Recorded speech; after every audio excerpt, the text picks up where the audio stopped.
hors série, une philosophie de la philosophie. Avant de commencer, je voulais vous dire un mot important. Ce podcast est totalement gratuit, indépendant et sans publicité. Et il ne survit que grâce à vos dons. Alors, si vous voulez soutenir mon travail, vous pouvez faire un don ponctuel ou récurrent en cliquant sur la page indiquée en description. Merci d'avance pour votre soutien. Et maintenant, place à l'épisode. Cette semaine, le fil d'actu a 1 an. Depuis 1 an et 76 épisodes, on essaye d'explorer ensemble des analyses philosophiques de l'actualité afin de montrer que la philosophie, c'est pas seulement dans les salles de classe, c'est aussi et surtout ancré dans le monde et la société. Alors merci à toutes et à tous pour votre écoute depuis 1 an. En ce qui me concerne, je me régale d'épisode en épisode. Mais en 1 an, il y a une question à laquelle on n'a jamais vraiment répondu. C'est quoi la philosophie ? Ça fait partie de ces choses qu'on a du mal à définir, et encore plus quand on pose la question. C'est ce que je vous propose de voir dans cet épisode d'anniversaire. On va parler philosophie antique, cité, politique, philosophie de Antonio Gramsci, et bien sûr, de philosophie. Je suis Alice de Rochechouart, et vous écoutez Le Fil d'Actu, le podcast engagé qui met la philosophie au cœur de l'actualité. Et pour des informations exclusives, abonnez-vous à mon compte Instagram, lefildactu.podcast. La caractéristique de la philosophie, c'est qu'elle a du mal à se définir elle-même.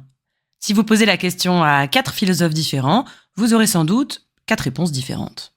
Revenons à l'étymologie et à la naissance de la philosophie. La philosophie occidentale, telle que nous la connaissons, naît en Grèce antique, à Athènes. C'est Socrate, au 5e siècle avant Jésus-Christ, qui est considéré chez nous comme le fondateur de la philosophie classique. Socrate est souvent reconnu comme le premier philosophe, un philosophe et non pas un sage, c'est-à-dire quelqu'un qui recherche la sagesse, mais qui ne la détient pas. Et oui, voici l'étymologie de philosophie.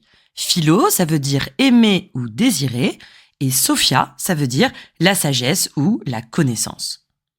Socrate, c'est donc un personnage qui ne prétend pas détenir la sagesse ou le savoir, mais qui est en permanence en train de questionner pour rechercher cette sagesse.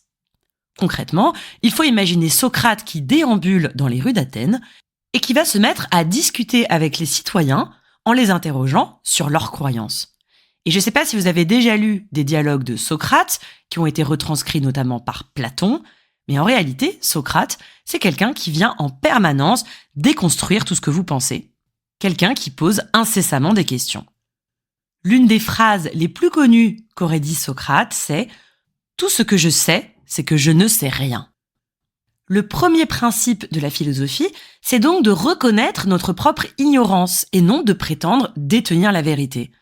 La philosophie, c'est une quête et un questionnement permanent. Et ce qui est intéressant, c'est que le terme sophia, en grec, peut vouloir dire 2 choses.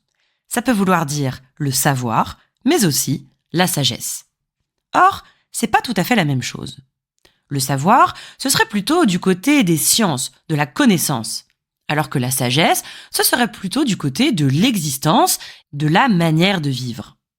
Et cette double signification, elle est au cœur de toute l'histoire de la philosophie. Car la philosophie va aller aussi bien du côté des sciences, avec par exemple des mathématiciens, des astronomes, comme Descartes ou Pascal, mais aussi du côté de l'existence, c'est-à-dire de la façon dont nous vivons, avec des philosophes qui vont davantage s'intéresser à la morale ou à la politique, comme par exemple Rousseau. Et puis, vous avez aussi des philosophes qui cherchent à construire un système total, qui allie science, connaissance d'un côté, et pratique, éthique de l'autre. Par exemple, Kant, pour qui la philosophie pose 3 grandes questions. 1. Que puis-je savoir ? C'est la science. 2. Que dois-je faire ? C'est l'éthique. 3. Que m'est-il permis d'espérer ? C'est la religion. Si je vous parle de cela, c'est parce que la définition et la compréhension qu'on a de la philosophie va évidemment orienter la manière dont on la pratique. Si on considère qu'on cherche la vérité, ou plutôt le bonheur, ou encore la morale, on ne va pas philosopher de la même manière. Et c'est ce qui me permet de dire que la philosophie n'est jamais neutre ou objective, car elle repose toujours sur un certain parti pris, sur un certain nombre de présupposés et de croyances. Par exemple, est-ce que vous considérez que l'humain est libre ou bien qu'il est déterminé? Est-ce que vous considérez que l'homme est naturellement bon ou plutôt naturellement méchant? Est-ce que vous considérez que le but de la société, c'est la liberté, le bonheur ou l'égalité? Tout ça, ce sont des partis pris très forts dans votre manière de réfléchir. Ce sont des valeurs, des croyances qu'en réalité, vous ne pourrez jamais démontrer. À chaque fois qu'on se penche sur une certaine philosophie, même si elle se prétend objective, on se rend compte qu'il y a toujours un moment où l'auteur ou l'autrice va affirmer quelque chose qu'il ou elle n'aura pas démontré. Et c'est quelque chose qui était déjà présent dans la philosophie grecque antique, puisqu'on considérait que seuls les dieux détenaient le savoir, et que nous, les humains, nous ne faisons que désirer ce savoir.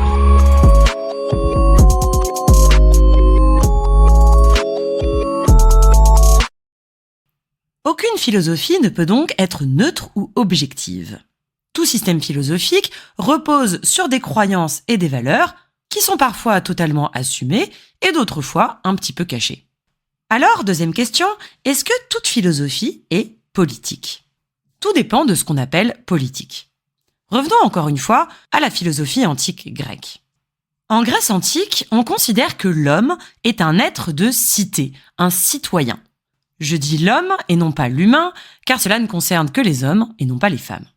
Ce qui est intéressant ici, c'est qu'on considère que, selon la formule d'Aristote, l'homme est un animal politique. Aristote dit même « l'homme est par nature un animal politique ». Ça veut dire que l'homme est destiné à vivre en société et que de ce fait, la question politique, l'organisation de la cité, n'est pas une question parmi d'autres, c'est une question centrale. Rappelons que politique, ça vient du grec polis, qui veut dire la cité. Quand on dit politique, ça veut donc dire ce qui concerne les affaires de la cité. À Athènes, il n'y a pas d'opposition entre l'individu d'un côté et le citoyen de l'autre. Il y a un prolongement entre les deux. Contrairement à l'idée qu'on peut avoir aujourd'hui, que vous êtes la plupart du temps un individu non politique qui vivait votre vie et ponctuellement un citoyen qui est appelé à voter. À Athènes, il n'y a pas cette séparation. Vous êtes toujours un citoyen. Et le philosophe exerce la philosophie dans la cité. La philosophie grecque se donne pour but de connaître le bien et de déterminer quelle organisation politique permet d'atteindre ce bien. Le rôle du philosophe, le rôle de la pensée, le rôle de l'éducation, c'est de permettre aux citoyens d'acquérir un ethos, c'est-à-dire une habitude, un comportement qui font d'eux de bons citoyens. Il y a donc un lien très fort entre morale individuelle et la vie en société, la vie politique. D'ailleurs, savez-vous comment on appelait en Grèce les citoyens solitaires qui se tenaient en dehors des affaires politiques, en dehors des affaires de la cité?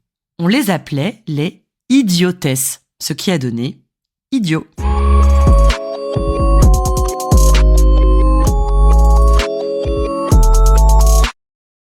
La définition du terme de politique a aujourd'hui quelque peu changé. La philosophie politique désigne non seulement la réflexion sur les formes de gouvernement, démocratie, monarchie, république, etc., mais cela désigne aussi les conflits qui organisent la société. Ce que reconnaît la philosophie politique aujourd'hui, c'est que la vie en société se caractérise par des luttes pour le pouvoir, par des relations de pouvoir entre les individus, qui ne sont pas forcément institutionnalisées. La philosophie politique cherche aujourd'hui à mettre en lumière les relations de pouvoir qui peuvent exister entre des groupes sociaux et à interroger la légitimité de ces relations de pouvoir. Finalement, la philosophie politique aujourd'hui, c'est l'idée que toutes les questions peuvent être politisées, depuis l'organisation du travail jusqu'à l'organisation de la vie domestique. Le slogan « Tout est politique », hérité de mai 68, signifie que tous les domaines de la vie relèvent d'une organisation entre les individus et que donc tout peut être questionné et politisé. Dire que tout est politique, ça veut dire que tout est construit et donc que rien n'est naturel, immuable. Dire que tout est politique, cela signifie que quand on assiste à des inégalités ou à des discriminations, on peut les résorber avec une meilleure organisation.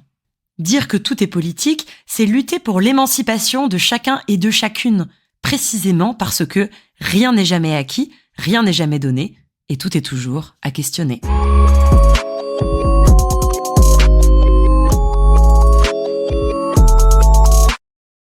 La philosophie que j'essaie de pratiquer avec vous depuis 1 an, c'est donc une philosophie politique qui cherche à interroger ce qu'on nous présente toujours comme immuable, comme inquestionnable.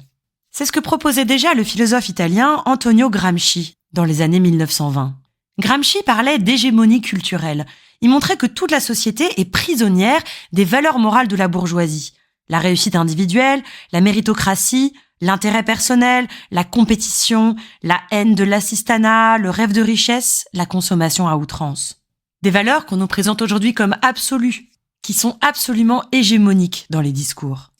Alors notre devoir, c'est non seulement de mettre à jour ces valeurs qui organisent notre société, mais aussi de penser des contre-modèles et de lutter pour faire triompher ces nouvelles visions de société. Nous avons le devoir de ne pas accepter les choses telles qu'elles sont, de nous engager, de prendre parti pour des valeurs. Selon Gramsci, personne ne peut être extérieur à la cité. Il nous dit « Celui qui vit vraiment ne peut qu'être citoyen et prendre parti. L'indifférence, c'est le parasitisme, la lâcheté, ce n'est pas la vie. » Il ajoute « C'est pourquoi je hais les indifférents. » Alors voilà quel est le projet philosophique que j'essaye de porter avec vous depuis 1 an. Nous faire prendre conscience que nous sommes toutes et tous pétris de valeurs, que finalement nous sommes tous et toutes partisans, partisanes, et que nous avons la responsabilité de lutter pour l'hégémonie culturelle d'autres valeurs de société. Et j'espère très modestement que chacun de mes épisodes peut contribuer à la manière d'une mosaïque à former une nouvelle image de société. Alors, ça vous dit de repartir pour une nouvelle année ? C'est la fin de cet épisode. On se retrouve très bientôt pour un nouvel épisode du Fil d'Actu. Et un grand merci à Anouk, Vincent, Jean-François, Louise, Étienne, Francisco, Corinne et Johan qui, avec leurs dons, soutiennent l'aventure du Fil d'Actu. Vous aussi, vous pouvez donner en allant sur la page dédiée. Merci et à bientôt!